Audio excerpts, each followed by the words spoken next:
Hello. Next up is Plato. Plato lived from 427 to 348 BCE, which obviously overlaps with Socrates because Plato was one of Socrates' followers. And one of the main reasons we know about Socrates is because Plato wrote about Socrates extensively. So we talked about the Socratic problem, how Socrates never wrote anything. Plato, not the case. This is the complete works of Plato that are upside down. And it's about 2,000 pages of fun in the sun dialogues. Now, it is absolutely extraordinary that Plato had the time to write this much, that Plato had the ideas and the brilliance that he contributed to all these things, and perhaps most impressively, that this much of it survived. Because we're talking before the internet and clouds and flash drives and the printing press, all written in ancient Greek, which is no longer an actual language. I mean, it's fascinating and remarkable. Now, Plato is a joy. A lot of the philosophers that we're going to look at are not so much pleasurable to read from a sort of literary reading as enjoyment standpoint. They're fascinating in the content that they're delivering, but some of them are tough to read. Plato is not. Plato is fantastic to read, and you could read this whole entire thing just as a pleasurable literary work and probably still really appreciate it, which is a testament to Plato's skills as a thinker and as a writer. And pretty much all of Plato's works are written as dialogues. So it's essentially a conversation between Socrates and whoever Socrates was talking to. And that's usually the name of the dialogue is whoever he was conversating with. Now, we saw a little bit of the sort of story of Plato when we talked about Socrates. And of course, we're going to get more Socrates here because that's what Plato is writing about. But one of the big things to start off with here with Plato is that he was like a whiz kid, extraordinary human being from Jump Street, which is very different from Socrates, and which is going to be a common theme among a lot of the philosophers that we're going to look at and talk about this semester. A lot of them just right out of the gate were extraordinary intellectually and destined for great things. And Plato's one of these people. He was born from a very wealthy, very respectable Athenian family. Again, very different from Socrates. And he won medals of bravery in battles when he was a warrior. And he was extremely proficient and excelled in mathematics and poetry and all sorts of things. His family traced their lineage back to Poseidon, the god of the sea, which... do with that whatever you will.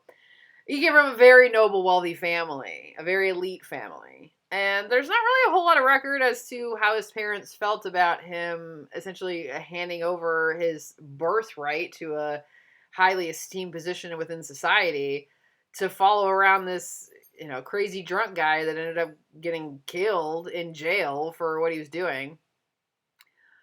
I can't imagine his parents were too proud and happy about that life choice, though. But it seems like a typical sort of rebellion that a lot of people even nowadays would make. And clearly we benefited from it because it set the scene for so much.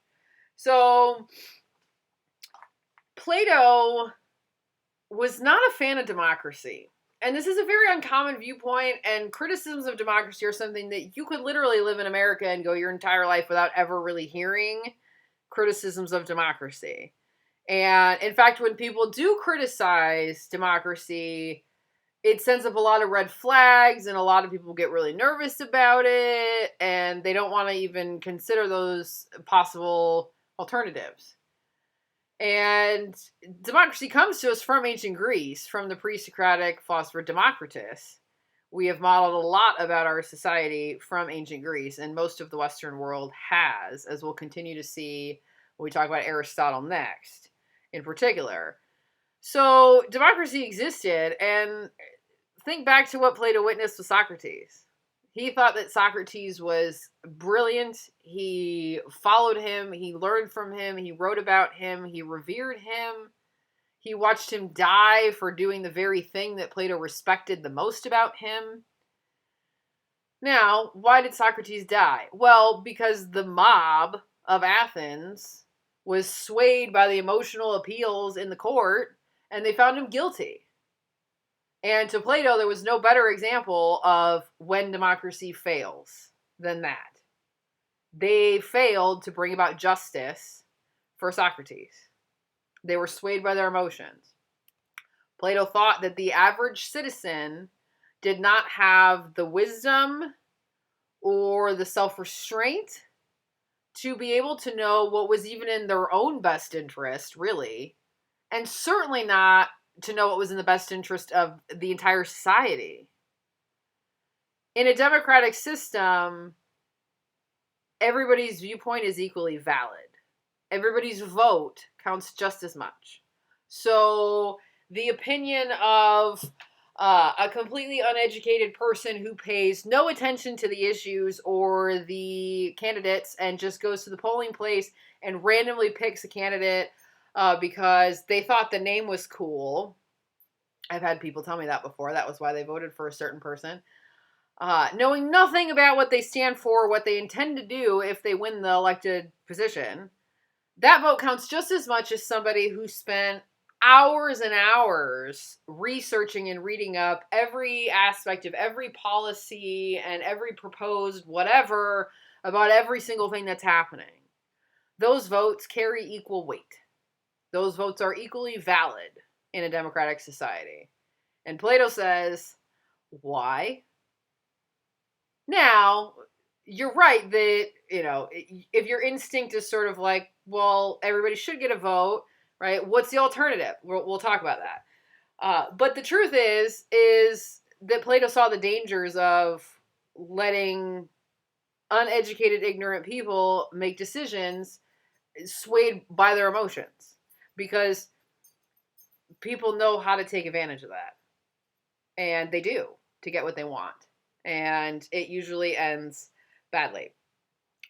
Now, when Socrates was unjustly, at least in Plato's eyes, convicted and sentenced to die, if that happened to most of us, we probably would, call government officials, get a petition going, letter writing campaign, hold a protest, or something to try to bring about, right, a huge viral campaign, I'm sure, to try to bring about justice, or at least awareness. Well, Plato had a lot of those things at his disposal, but he didn't choose to do any of those. And what he chose to do two things, both of which I find particularly interesting. The first thing he did is he wrote about it. He wrote about what happened with Socrates. He wrote about what Socrates was doing. He wrote about the trial. He wrote about how he was convicted. He wrote about what happened. And if you read it, the Apology is the biggest one that deals specifically with the trial of Socrates, but it's mentioned in a spattering of other places as well, which I can recommend if you'd like. If you read it, Plato doesn't say, oh, look how terrible this is that this happened, and I know it's such an injustice. Instead, he just tells the story of what happened. And he hopes that when the Athenians read this, which, that's who he was writing it for at the time, that they will learn the error of their ways on their own, without him having to point it out and call them out on it. He's hoping that they will read it and they will see the error of their ways. And he's hoping that other people in other places and in the future will read it and learn those lessons as well. The second thing that he does is that he opens up the academy, Plato's Academy, which was essentially the world's first university. There wasn't really any sort of formalized institutional education at the time. And that's what Plato did. He opened up a school and he taught gymnastics and athletics and all sorts of things, because this is ancient Greece, so warrior plus Olympics, that mentality. He taught mathematics and he taught poetry and various languages. He saved philosophy for the best and the brightest of his students. And And the goal of the academy was so that these same mistakes wouldn't happen in the future. He wanted to make sure that the future of Athens was prepared to do a better job. That when they were the ones in power, when they were the ones making all of the decisions, that they would be better equipped to make the right choice. That they would have a better understanding of justice and how to get it. And this is a really interesting strategy because there's not really any sort of immediate payoff, right? So if your whole strategy for counteracting what Socrates went through is to write about what happened and to educate the future, you're essentially saying, nothing in my lifetime probably is going to happen to improve the likelihood of this happening in the future. I'm sort of putting all my eggs in making the future a better place for whoever happens to inhabit it, which is sort of a selfless way to look at it if you really think about it that way, as opposed to trying to get immediate results that you can witness yourself. So one of his pupils, one of his star pupils at the academy was Aristotle, who is the next person that we're talking about. And one thing that I find fascinating is that we have Socrates, who taught Plato. Plato was the professor of Aristotle at the academy, and Aristotle went on to be the private tutor of Alexander the Great when Alexander the Great was younger, and he advised him politically for quite some time. So probably the four greatest minds in the ancient Western world all directly teacher-student to one another. And that sort of like chain of legacies doesn't happen anymore. You might have somebody who's like a really well-renowned molecular biologist, and then one of their students becomes a really well-known molecular biologist or something. But that's very different from, 2,500 years later, we're still learning from all of these people and their amazing contributions to the world across everything. Plato really did write about everything.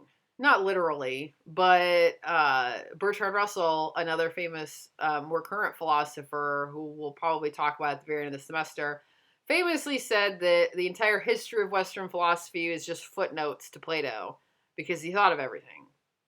Now, I mean, that's not entirely true, but he did bring up a whole lot of different mysteries of the universe and introduce them to us and give us a way of thinking about them. So one thing, besides the democracy thing, which we're coming back to, is Plato's theory of forms with a capital F. And I suspect that this is a big portion of the chapter in your book on Plato. And I suspect that as you read it, you probably found yourself confused about what in the world he's talking about. And if so, don't worry, you're supposed to be confused. It's an extremely bizarre way of explaining the world. And if you read it and you were like, that makes sense, I'm not confused at all, you probably didn't understand it because it really is confusing. And the world's leading Plato scholars still disagree about a lot of the specifics of what he meant. So I'm going to try to help walk you through it here. So the first thing to note about forms is that they're absolutely real. They are permanent, meaning that they have always existed and they always will exist.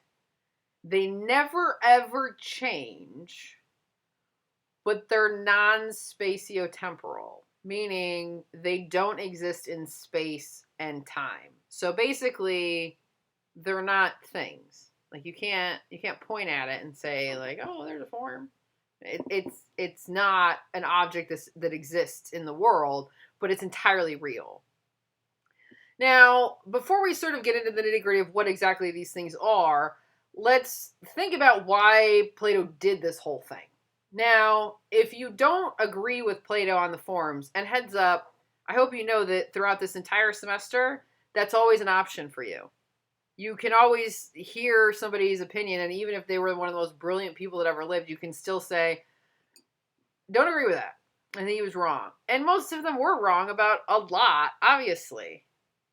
And a lot of what they weren't necessarily obviously wrong about is still debatable, for sure. So don't feel like you necessarily have to buy into everything that you hear, but do know that there's a difference between not agreeing with it and not understanding it. So I want to make sure, I don't care if you agree with it, but I want to make sure you understand it. And that's important to keep in mind with the theory of forms. So let's talk about why Plato needed this. Well, remember that everybody was sort of wondering about change, right? We talked about how Eastern philosophers interpreted this idea of constant change, and we saw with the sophists how they thought everything was just about opinion because everything was changing. And Socrates was trying to get knowledge by, I mean, as far as he got is showing that nobody else had it. Plato wants to take it upon himself to say, no, knowledge is possible. Even in a world where things are constantly changing, knowledge is possible. Because it has to be. Because we can't function unless there is truth. Because there's no point to anything if none of it matters and it's all opinion and everything is equal in its consideration and its validity. There has to be knowledge. Well, Socrates' sort of question and answer method didn't get us any closer to knowledge. It just showed us that we don't have any in the first place. So Plato is going to try to establish that knowledge is real, knowledge doesn't change, and we can actually attain knowledge. Now, because everything in the world is constantly changing, and knowledge never changes, Plato took the idea of knowledge and just removed it from the physical world. Because everything in the physical world changes, knowledge doesn't, so knowledge must not exist here in the world. But that doesn't mean it's not real. And it's not like in heaven or something, because that's still like kind of a physical place and a physical thing, and this is not. The closest thing it is to an idea, but ideas change. And the forms don't. So it's not the same thing. But it's closer to that than anything else. So, okay, here's the thought. So, I have here a black pen. Now, I look at this and I say, this is a black pen. Now, Plato would say that this is an object, a physical object, which is going to change, right? Obviously, the ink level has already changed and will continue to change. This will, if it breaks or explodes, if I leave it outside in the hot Texas sun and it melts, if I step on it and I shatter it, or if it gets recycled, or if it sits in a landfill long enough, right? This pen is going to change a lot throughout its lifetime. So Plato would look at this ever-changing pen and say that this pen participates in the form of pen or penness. So the idea is that somewhere, which is not a physical place, but is real, the realm of the forms, there is the form of a perfect pen, penness. And every pen on earth participates in that form of penness. This one also participates in the form of blackness, because it's black, of roundness, because it's round, and probably a number of other things. Now, Plato thought that there were perfect forms for every physical object, but it's maybe easier to understand if we think of something abstract. And by that, I mean something that is not a physical object, like numbers or colors or something like that, right? These things we call abstract objects because, like, the number 3 doesn't exist in a trio of objects. It exists as sort of an idea, right? A concept, an abstract thought. Now, let's think of an abstract thought. Beauty, right? We talked about how Socrates liked to ask questions like, what is beauty? What is the beautiful, right? Plato's going to jump right on this train and sort of blow it up into the theory of forms. So here's a thought. I can watch a sunset and say, that's beautiful. I can go to an art museum, look at a painting, and say, that's beautiful. I can go to a concert, hear an awesome song, and say, that's beautiful. I can look at a very attractive person and say, they're beautiful. I can watch a mother with her child and say, that's beautiful. Now, these things don't really have anything in common. Like, if you were an alien and you came down and you had no concept of beauty and you said, what's beauty? And somebody pointed at all these different instances, you would have no idea from that what beauty was, right? Those things don't seem to have anything in common whatsoever. And yet, we attribute the term beautiful to all of them and a whole lot more unrelated things. So here's what Plato would say. There is a perfect form of beauty, and every beautiful thing and event and object and person and whatever that we see and we say that's beautiful, it's because it participates in the form of the beautiful. And that's why we view it as beautiful. That's what they all have in common. Now, it maybe helps if you think a little bit about Plato's beliefs on the life cycle. So in ancient Greece, they tended to believe that your soul was separate from your body and existed before your body did, which is not that uncommon even now, but popular viewpoint in ancient Greece, that your soul existed in some sort of like heavenly realm or whatever, and then it got shoved into a body, and then now you're here, and then when you die, your soul's gonna, keep going somewhere else. So Plato thought that before we were born, our souls existed and had perfect knowledge of the forms. So we understood all the mysteries of life. We knew the perfect, form, idea, whatever, of everything. But then we were born and something got lost in translation because of the feebleness of our human form or our brain or whatever. And we forgot. We no longer have the knowledge of the forms. But just enough stuck so that when I see a beautiful painting, I say, oh, that's beautiful. Because it reminds me of the form of the beautiful itself that I used to know. When I see a pen, I know that it's a pen. It reminds me of the form of pen. I know that it's black because it reminds me of the form of blackness. Right? Now, this is really weird. This is a really, really weird way to explain the world and how we use concepts and language and how we identify things.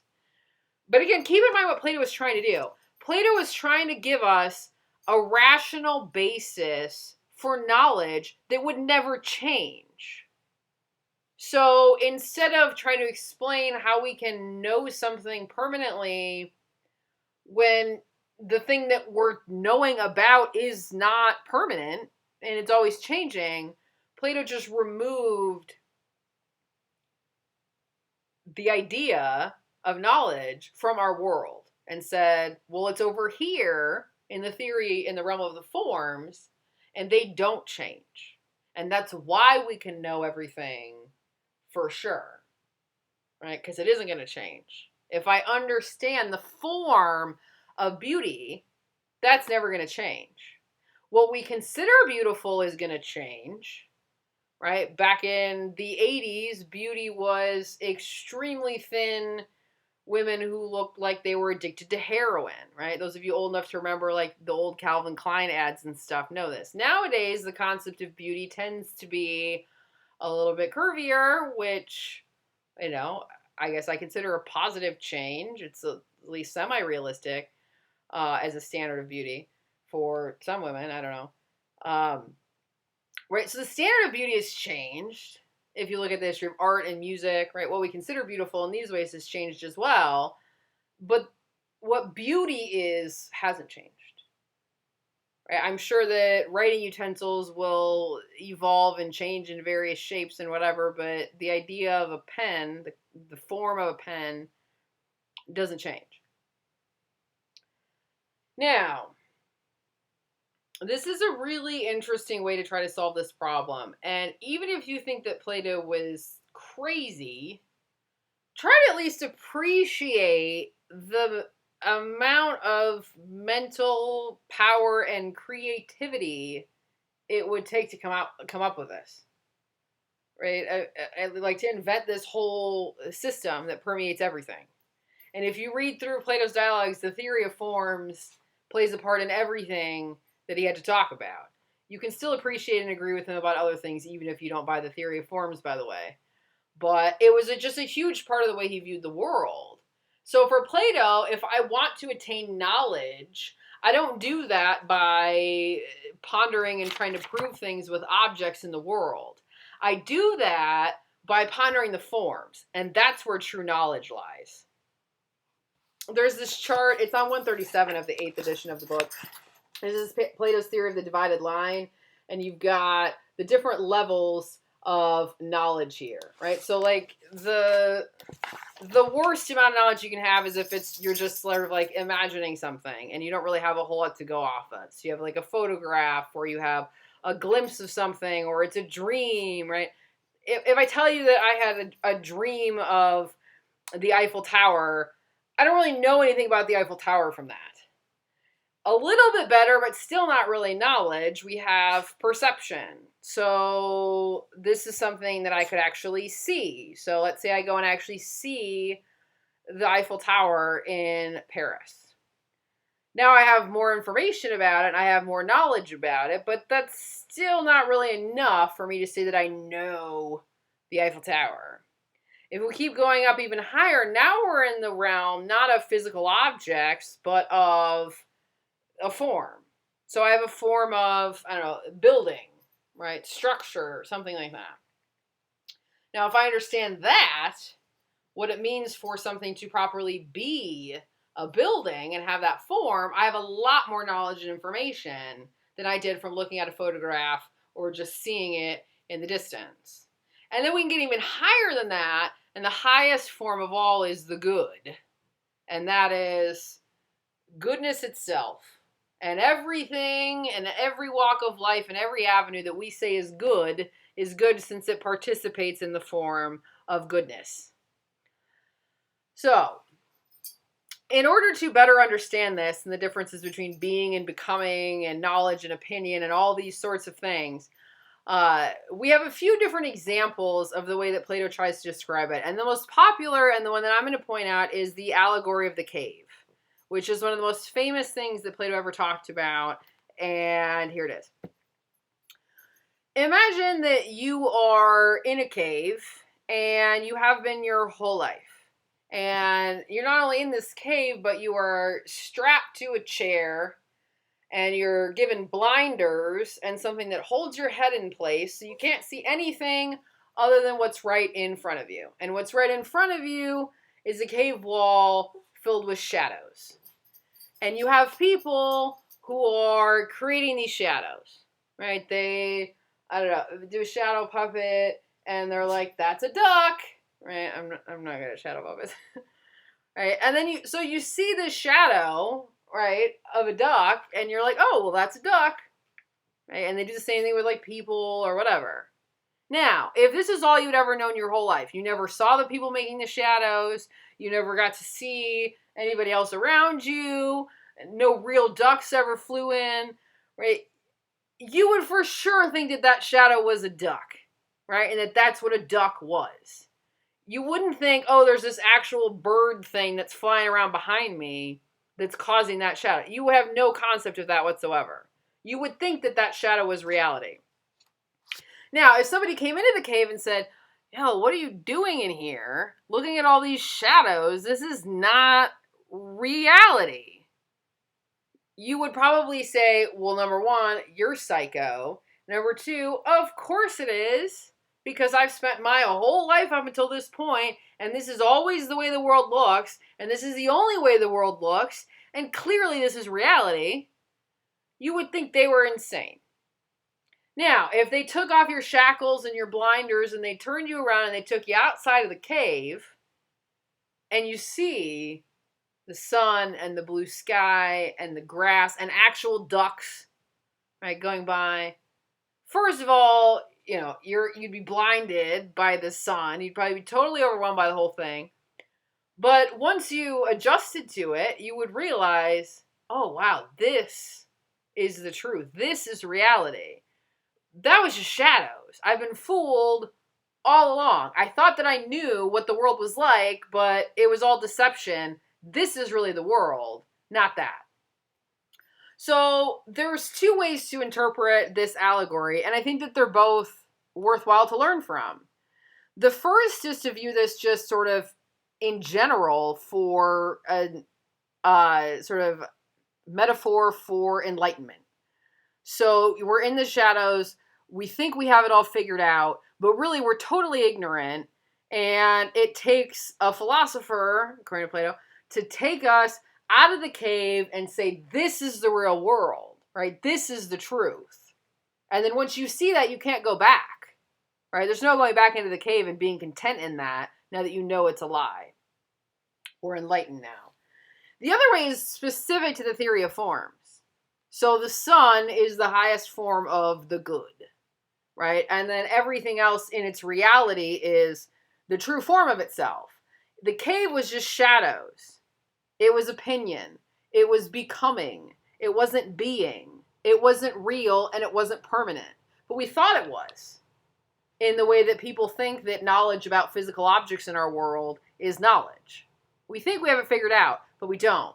We need to get out of the cave. We need to stop looking at our surroundings, and we need to contemplate the forms, and that's where true knowledge comes from, and that stuff never changes. Now, I understand it's still a little bit confusing. I hope that that maybe helped a little bit from the reading, but tread cautiously on the questions that deal with this, because I know that this is not an easy thing to understand, and it's even harder to explain, especially in your own words, which is important. So spend some time thinking about it. Please email me if you have questions about it. So the last thing that I want to point out is some other fantastic criticisms that Plato has of democracy. And some of them are almost eerie in how much they describe our society now, over 2,000 years later, in a totally different time period and culture and language and country and everything from Plato's. Particularly from page 149 to 151 in the 8th edition, but you have things about how pets are treated. You've got things about immigration. It's just about the way people treat their parents and their teachers, and I find it fascinating. And I hope you do as well, whether or not you buy into his criticisms of democracy not being the best system. So the Republic is Plato's masterpiece. It's a ridiculous amount of pages. I had a friend in graduate school who read it in one sitting, and it took him 12 hours. He made a huge pot of coffee, and he sat in a chair for 12 hours, and he read the entire Republic. I would never do that, as much as I love reading, and as much as I love Plato, and as much as I think the Republic is a fantastic read. I think that's insane, and I don't advise doing that. However, if you are majoring in any sort of political thing, law, sociology, anything like that, you're definitely probably going to read at least portions of the Republic, if not the entire thing. And I encourage you to read it, just not in one sitting, unless you're a glutton for punishment, in which case, tell me about that experience. So in the Republic, Plato talks about his criticisms of democracy. He talks a little bit about what happened to Socrates, and he talks about what he thinks should replace it. So here we go. First of all, Plato didn't think that politicians should be in charge because he thought that they might be intelligent enough to know what was in the best interest of the masses, but they were too self-interested and greedy to do what was in the best interest of the masses. And instead, they would only do what was in the interest of themselves and other people in power, or at least the other wealthy elite people. Give you a second to decide whether or not you agree with that. He also thought that sophists shouldn't be in charge, which is another popular, viewpoint that people were espousing at the time. And he thought that sophists maybe had enough morality to know what was in the best interest of people and to be willing to do it, but he didn't think that they were wise enough to actually know what was the best thing to do. He didn't have a very high opinion of them, much like Socrates. Plato thought that philosophers were uniquely curtailed to the job of political leadership, and he called them philosopher kings, because he thought that philosophers were the only ones who were intelligent enough, rational, logical, wise enough to figure out what was in the best interest of the masses, and also have enough morality to not be self-interested and to go through with it, even if they would have benefited more from an alternative arrangement. Now, it's up to you to determine whether or not you think that would be a good idea. And I will say, number one, as we read through these other philosophers, think about whether or not you would want them to be president, for example. Second, it's worth noting that most of our recent politicians, obviously Trump excluded, most of our previous politicians for the last, I don't even know how many administrations, have gotten sort of the politician triple whammy degree from an Ivy League institution, which is a combination of political science, economics, and philosophy. So most of our, at least higher level politicians in recent history have had a lot more extensive philosophy training than the average person. And it's up to you to determine how much you think that's helped them know what's in the best interest of the people and to be willing to do it. Now, also in the Republic, Plato lays out it's essentially his idea of utopia, right? There's a lot of utopian literature. There's a lot of philosophers, political scientists, literary figures who have written extensively about their version of paradise, and this is Plato's. It's also where the mention of Atlantis comes from. Like, literally, the reason why people know about Atlantis and stuff, it's because of Plato, which I find incredibly fascinating. And there's really no reason to think that Plato was talking about an actual place. But there you go. That's how myth happens, I guess. So he laid out how he thought it should be structured, and it's definitely not an equal power distribution, and it definitely doesn't allow for a whole lot of inward social mobility. But it also doesn't necessarily discriminate based on gender or race or income or religion or orientation or anything that makes people nervous about suggestions of non-democratic organizations. So I think that's what we're saying, is that he really thought that it was more a matter of being philosophically wise and enlightened than it was about any sort of particular social standing or physical feature or whatever people maybe draw lines between when they typically start talking about everybody not counting equally. So there's a whole lot more. We could spend the whole semester on Plato and still not even scratch the surface of everything that he had to offer us. But if there's anything that you have questions about, if there's anything that you want to learn more about, if you want recommendations for any of his dialogues to read for any particular reason, he wrote a lot of really interesting things about love and friendship. If you've ever heard of a platonic relationship that comes to us from Plato, that's the platonic part. I don't know. His influence really is huge, and it's a disservice, even though this is a long video, I understand. Let me know if you need anything. Otherwise, happy writing.